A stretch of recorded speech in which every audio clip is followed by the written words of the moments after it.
লড়াইয়ের ওই ময়দানেতে যেতে তোমাকে হবে, প্রয়োজনে সব রক্তটুকু জমিনেই ঢেলে দেবে। লড়াইয়ের ওই ময়দানেতে যেতে তোমাকে হবে, প্রয়োজনে সব রক্তটুকু জমিনেই ঢেলে দেবে। তবুও তোমায় লড়তেই হবে, মানিবে না পরাজয়। তবুও তোমায় লড়তেই হবে, মানিবে না পরাজয়। বিপ্লব মানে জীবন দেয়া বসে থাকা নয়, সে কোনো দিন আসবে না রে করো যদি ভয়। কথা বলেন ঠিক কিনা? আসবে বিজয় রক্ত আর জীবনের বিনিময়, আসবে বিজয় রক্ত আর জীবনের বিনিময়। বিপ্লব মানে জীবন দেয়া বসে থাকা নয়, সে কোনো দিন আসবে না রে করো যদি ভয়। বিপ্লব মানে জীবন দেয়া বসে থাকা নয়, সে কোনো দিন আসবে না রে করো যদি ভয়। শাসনের নামে কেউ বা পিছছে মেহনতি জনতারে, ইমানের উপর আঘাত ওরা হানিছে বারে বারে। শাসনের নামে কেউ বা পিছছে মেহনতি জনতারে, ইমানের উপর আঘাত ওরা হানিছে বারে বারে। প্রতারণার ওই ফাঁদে পড়ে মোরা জীবন করেছি ক্ষয়, প্রতারণার ওই ফাঁদে পড়ে মোরা জীবন করেছি ক্ষয়। বিপ্লব মানে জীবন দেয়া বসে থাকা নয়, সে কোনো দিন আসবে না রে করো যদি ভয়। বিপ্লব মানে জীবন দেয়া বসে থাকা নয়, সে কোনো দিন আসবে না রে করো যদি ভয়। ঠিক কিনা? আমাদের বাংলার দামাল ছেলেরা ভয় দূর করে যখন রাজপথে নামতে বাধ্য হয়েছে, আল্লাহ পাক তাদের গলায় বিজয়ের মালাই দান করে দিয়েছে। কথা ঠিক কিনা বলেন? এই বদরের যুদ্ধে মুসলমান মনে রাখবেন 313 জন ভয়কে জয় করে যুদ্ধের ময়দানে দাঁড়িয়ে গিয়েছে। 1000-এর মোকাবেলায় আল্লাহ তাদের গলায় বিজয়ের মালা দান করে দিয়েছে। ভবিষ্যতে যত ইসলাম বিদ্বেষী কার্যক্রম হবে, ইনশাআল্লাহ বাংলার দামাল ছেলেরা যদি ভয়কে দূর করে রাজপথে দাঁড়িয়ে যায়, বাংলাদেশে কোন নাস্তিক বেঈমান মুরতাদদের দ্বিতীয়বার কোন উঠে দাঁড়ানোর সাহস করার কথা না। ঠিক কিনা যারা বলেন? আল্লাহ পাক আমাদের ইমানি জজবা দান করুক, ইমানি পাওয়ার দান করুক, বলেন আমিন। এখনো সম্ভব আগামীর বাংলাদেশকে নতুন করে ইসলামের ছাঁচে এদেশকে গঠন করা। যতদিন পর্যন্ত ইসলাম কোরআন সুন্নাহর অনুকূলে এদেশ পরিচালনা না হবে, ততদিন পর্যন্ত শান্তি আশা করা বোকামি ছাড়া কিচ্ছু নয়। আমরা দেখেছি, আমরা 53 বছর দেখেছি, আমরা বারবার ক্ষমতার পালাবদল দেখেছি। এক দলকে বসাই, আরেক দলকে উঠাই, এক দলকে নামাই, আরেক দলকে ওদিকে ফেলে দেই, আরেক দলকে ক্ষমতার মসনদে বসায় দেই। ফায়দা কি? আপনি আর আমি সাধারণ জনগণ দিন শেষে 100 টাকার সিরা নোট নিয়েই মিছিলের স্লোগান দেওয়া লাগে। কথা কয় না? 100 টাকার মিছিলে যাওয়ার পরে 100 টাকার সিরা নোট দেয়। কেউ কেউ তো শুধুমাত্র 1 কাপ চা দিয়েই সন্তুষ্ট করতে চায়। দিন শেষে আঙুল ফুলে কলা গাছ হয় নেতারা, আর জনগণ সারা জিন্দগি ভ্যান আর রিক্সা চালায় খায়। এজন্য ইসলামী ব্যবস্থাপনা ছাড়া কিয়ামত পর্যন্ত সময় দিলাম, সরকারের পালা বদল হবে, হাত বদল হবে, চাঁদাবাজ বদল হবে না, হতে পারে না। এজন্য কোরআন সুন্নাহ দরকার আছে কিনা? কোরআন সুন্নাহ দরকার আছে কিনা? আগামীর বাংলাদেশকে ইসলামের বাংলাদেশ হোক, এটা আমরা চাই তো ইনশাআল্লাহ। এই জন্য আবারও যখন কেউ আমাদের সামনে বারবার নামাজের কথা বলে, বিভিন্ন কথা বলে আমাদের কাছে ভোট চাবে, আমরা দেখব যে আসলেই তারা নামাজি কিনা। আমরা দেখব ফজর থেকে এসা পর্যন্ত তাকে মসজিদে পাওয়া যায় কিনা।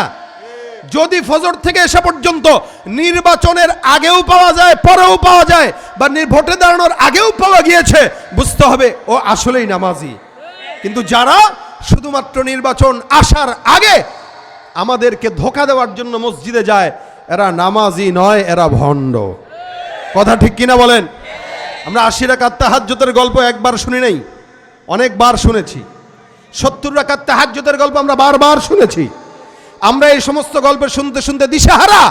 এখন আর গল্প নয়, বাস্তবতা দেখতে চাই। যার কপাল মসজিদে যায় না, বাংলাদেশের হালত তো এরকম। ফজরের নামাজ এমন অবস্থা, মসজিদের দিকে তাকাইলে মনে হয় এদেশের সব নাস্তিক ভরা, আর জুমার নামাজের দিকে তাকাইলে মনে হয় এদেশে মুসলমান আর মুসলমান ভরা। কেন? ফজরের নামাজে 10 জনকে খুঁজে পাওয়া যায় না, আর জুমার নামাজে 5 তলা মসজিদ পর্যন্ত ভরপুর। তার মানে এদেশের মানুষ শুধুমাত্র এটাই শিখেছে যে জুমার নামাজ পড়া লাগবে, এর বাইরে কোনো নামাজ নাই। কি বলেন? আসলে কি জুমাই ফরজ, নাকি ফজর থেকে এশা পর্যন্ত প্রত্যেকটা নামাজ ফরজ? ঠিক কিনা? এই হালত যদি হয়, তাহলে যারা ক্ষমতায় বারবার যায় এরা কশ্চিন কালেও ক্ষমতার পালাবদল আনতে পারবে না, যতক্ষণ আল্লাহর কোরআন রাসূলের সুন্নাহ মোতাবেক এদেশ পরিচালনা না হবে। আল্লাহ পাক আগামীর বাংলাদেশকে সকল প্রকার নাস্তিক মুরতাদদের দখল থেকে আমাদেরকে হেফাজত করে এদেশকে আমাদেরকে দান করুক, বলেন আমিন। কিছুদিন আগেও দেখেছি নারীদের স্বাধীনতার নাম দিয়ে কমিশন তৈরি করা হয়েছে। বাংলার দামাল ছেলেরা আওয়াজ তুলেছে, তো সেই কমিশনও বাতিল হয়ে গেছে। ইনশাল্লাহ আশা করি এই কমিশন আমাদেরকে মুসলমানের দেশে উলঙ্গপনা ছড়াতে পারবে? ইনশাআল্লাহ পারবে না।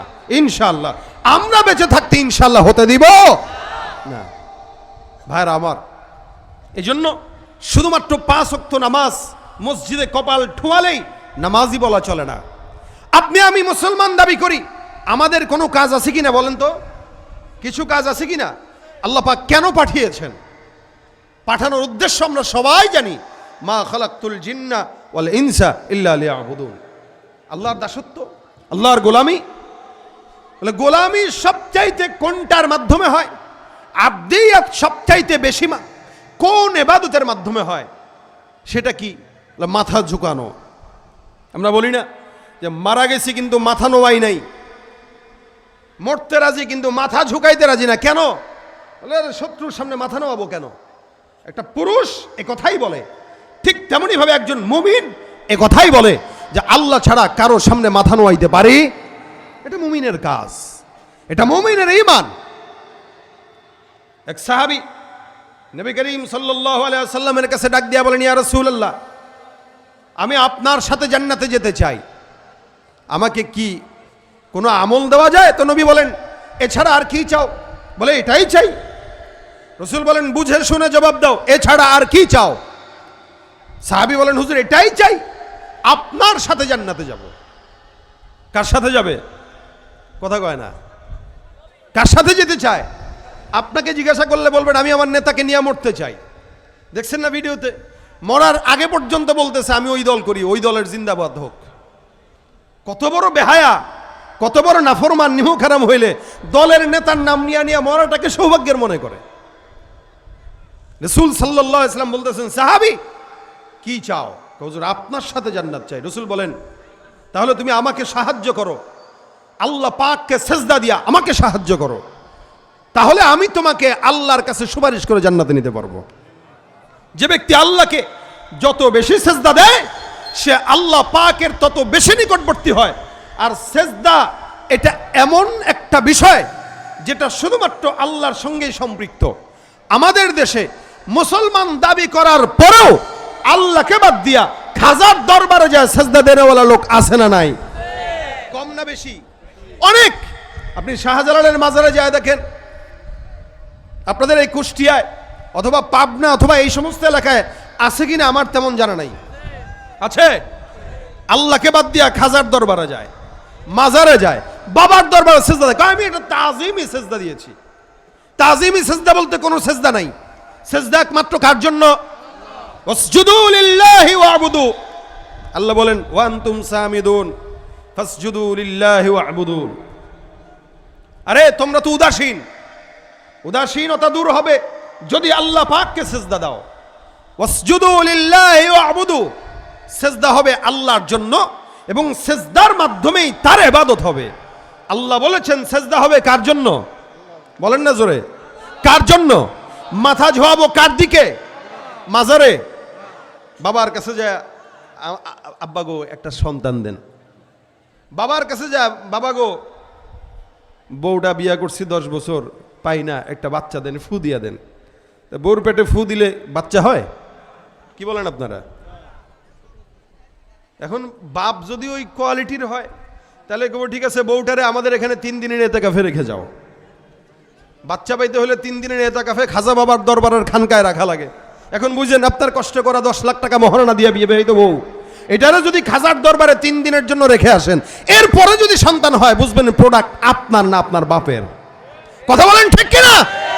পীরগিরি আর মাজার পূজা চলছে দেশটা জুড়িয়া, সেরেকি আর ভণ্ডামিতে দেশটা গেছে ভরিয়া। পীরগিরি আর মাজার পূজা চলছে দেশটা জুড়িয়া, সেরেকি আর ভণ্ডামিতে দেশটা গেছে ভরিয়া। গাজার কলকি টান মারিয়া, গাজার কলকি টান মারিয়া দেখায় খাজার শান। ওরা শিক্ষিত শয়তান, ওরা আমার সাথে, ওরা শিক্ষিত শয়তান, ওরা দুর্নীতির ওই আখড়ায় বসে, দুর্নীতির ওই আখড়ায় বসে জাহির করে জ্ঞান। কলম দিয়ে কামায় টাকা, ধরে সাধুর ভান।